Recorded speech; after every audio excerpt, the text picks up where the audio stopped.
सानाम को जोहार इन गे आपे को लखन सोरेन और लखन सोरेन फेसबुक पेज रे आपे को सगुन दाराम।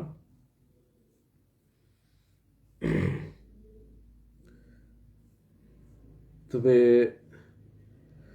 नो लाइव रे उसरा जुड़ा तबन पे और ओना साव सावते जहां के लाइव पे नेलेआ शेयर तबन पे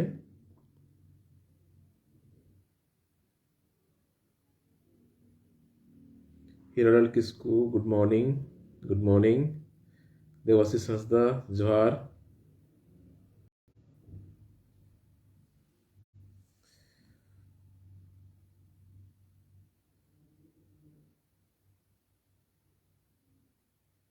बिनय टुडू गुड मॉर्निंग। माया मार्डी हाय।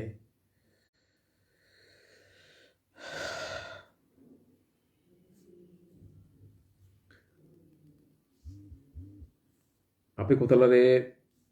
लाइव हिजुर ना कारण दो नोआ कना जे तेहें आपे को साथे अड़ी गहिर मुद्दा रे डिस्कशन हुई ना मेना और सुमी हंसदा गुड मॉर्निंग।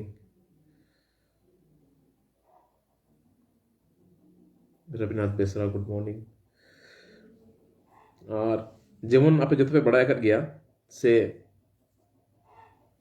जहां दो अबो मारंग गुरु बो मेता कना से पर्सनल पहाड़ इदी कते अड़ी गन विवाद चला कना।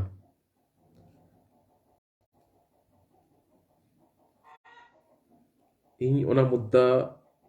इदी कते के नो फेसबुक लाइव इन हेज कना और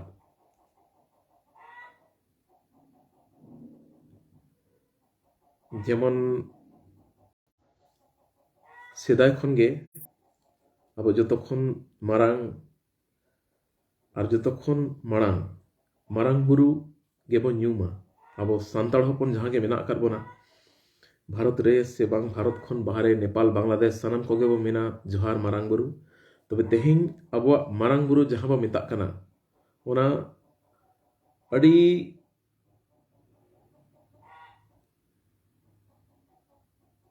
खतरा रे मेना मेन गानोआ तेहें अब बो रेज अचो कना। तेहें एटा धर्म रिन होड़ ओना मारांग बुरु ठेन को दाबी और आकोआ बोंगा स्थान आको को मेता कना। तबे अड़ी दुख बुझा कना जे अबो सांताड़ दो सानम जगह रे उनका के बो कोचलो नचो कना और तेहें मारांग बुरु सुमुंगा कथा दो बांग कना नोआ खन मारांग जहां तिना के अबो अब सेदा खन के बो बड़ाया जे अब जहां आदिवासी कना बो सांताड़ कना बो से जहां तिना के सांताड़ लड़का मुंडा माले जहां के आदिवासी अब तो प्राकृतिक पूजक कना बन नेचर के अबोरिन बोंगा बुरु उनका हिसाब ते मेन गानोआ राजरप्पा जहां को मेता कना राजारप्पा ओंडे हो नितो एटा को आगे कब्जा मेना लुगुबुरु रे हो बाई बाईते एटा धर्म रिन होड़ नितो बोलो लेका को बोलन कना और नितो अब परी मेना का मारांग बुरु ठे अब को तलारिन होड़ बचाव कते अब नोआ बो उयेरो कना से उनको अब को गोड़वा बोना अब रिन होड़ गे मिटंग पद रे सेटर कते आको रोड को बदलेया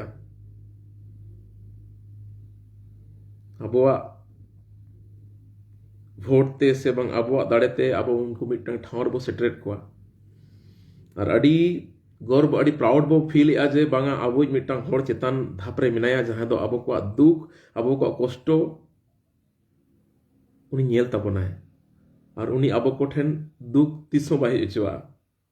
मेनखान अब कोरिन होड़ उना चेतन धापरे मेना को रे हो तेहें अब मारांग बुरु बुरा जेचो कना जहां तिना गे बया मिश्रा को नितो ना लाइव पे नेले तबना दया कते नो लाइव शेयर तबन पे अड़ी होड़ दो बड़ाया और अड़ी होड़ दो बांगो बड़ाया मेनखान जहां तिना गे सांताड़ लड़का मुंडा महले जहां के आदिवासी मेना kat koa sanam niye badai jong pe जे abuak jaher abuak bonga than abuak marang buru तेहिं अड़ी गंभीर परिस्थिति रे मेना अब संताड़ से बांग अब आदिवासी दो अड़ी सहज होड़ बो ताहेना अड़ी दयालु बो ताहेना जहां के पेड़ा जुदी हिजु आए अड़ी नपाय तबो अतांग दाराम कोआ अड़ी नपाय तबो दोहो कोआ बांग मेनगो आ 30 खन मारांग बुरु रे पेड़ा लेकाय को हेज अकाना मेनखान नितो ako ko dabi aje ona do akwa bonga than kana akwa bonga स्थान kana আর আবো নোয়া ইদি কাতে সরকার হো বাই গড়ো আপন কানা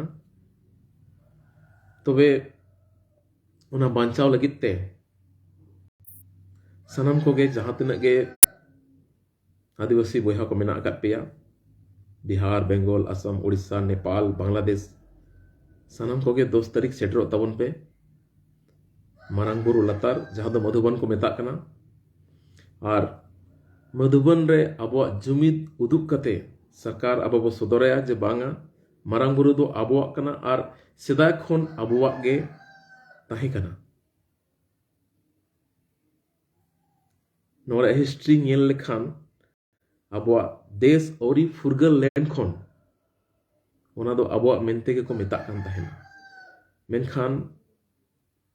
नो दिसम फुरगल तायम चेत लेकाते बई बईते मिमिटang इटा मिमिटang धीरी चेतान राकाब काते आकोआ मंदिर को बेनाव केते मेने आको बांगा आलेया कना मेनखान अब बो बड़ाया अब संताल जहां तीन रेगे बोंगा खन रे बो बोंगाया जतखन मारांग अब मारांग बुरु गबो ᱧᱩᱢᱤᱭᱟ तबे बोया मिश्रा को जहां तिनक गे नो लाइव पे नेले उसरा शेयर तबन पे और सनम को ठेन अरदास मेना आका नेहर मेना आका जे 10 तारीख 10 जनवरी तेज हुयुक कना 8 तारीख गपा 9 तारीख मेयां हुयुक कना 10 तारीख सनम होड़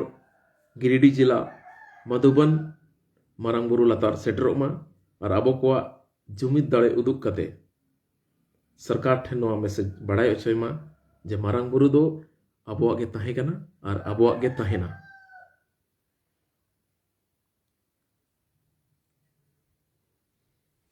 अड़ी तुक बुझाग कना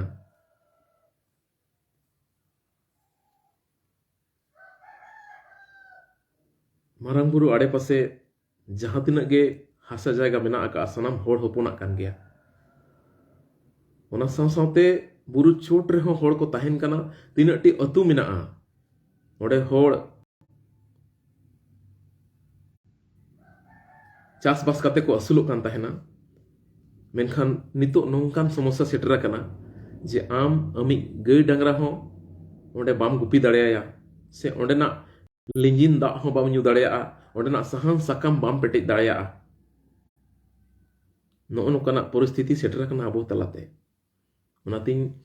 मेनेआ नो लाइव थ्रू ते सनम बोया मिश्रा को अरदास पेया जे नितो हो ऑक्तो मेना आका अबो मा सनम नापाय गेबो भावी कोआ सनम होड़ बेस मने काते गेबो अपनार को जे बांगा नुई इnya दुख से नुई इnya दरदे आंजमा मेनखान अबो अदो नित हबि ओको हो बाको आंजमे तबना ओना दो अडिगान रीजन मेना ओना चितान रे अबो बो हटिंग इदी कना बई बईते ओकोय हाना धरम ओकोय नो धरम अबो बाबो टिपिक कना एटा जाति दो नोंका मेना से अकवा जाति अडिगान मेना रे हो धरम मिटंग गे ताहेना और अबो मिटन जाति ताहेन तुलुज उन्ना गान धरम रे बो हटिंग कना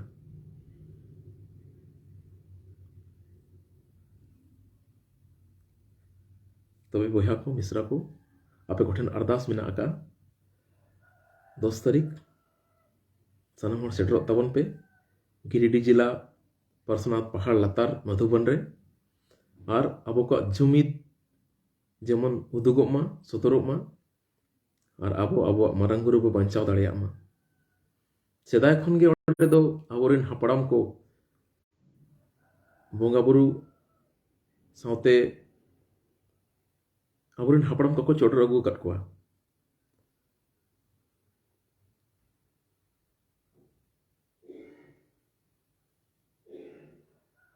तेहनी लाइव दो हिजू रेना कारण दो नवा कान गया जे नो लाइव थ्रू ती इन बड़ा चेत पिया 10 तारीख जहां रैली मेना ओना दो सामाजिक स्तर ते मेना ओका हो राजनीतिक पार्टी सला दो जुड़े बनु आका हो राजनीतिक होड़ हेज कते को सेलेक्ट दाड़ेया मेनखान मिटटांग पार्टी सुमुंग ते अब बो हटिñो कना जेमन जहां तिना के पार्टी मेना आका अब नोआ आसरे बो तहन कना जे नुई पार्टी गड़ो अपना नुई गड़ो अपना मेनखान अब दो कोई हमको गड़ो अपन कना अड़ी दुख बुझा कना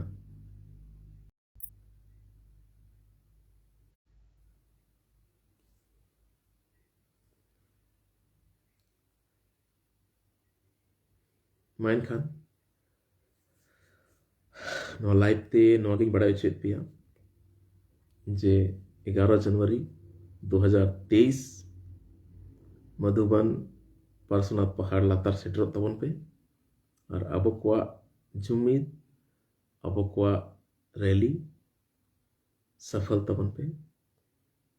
सनम को जोहार।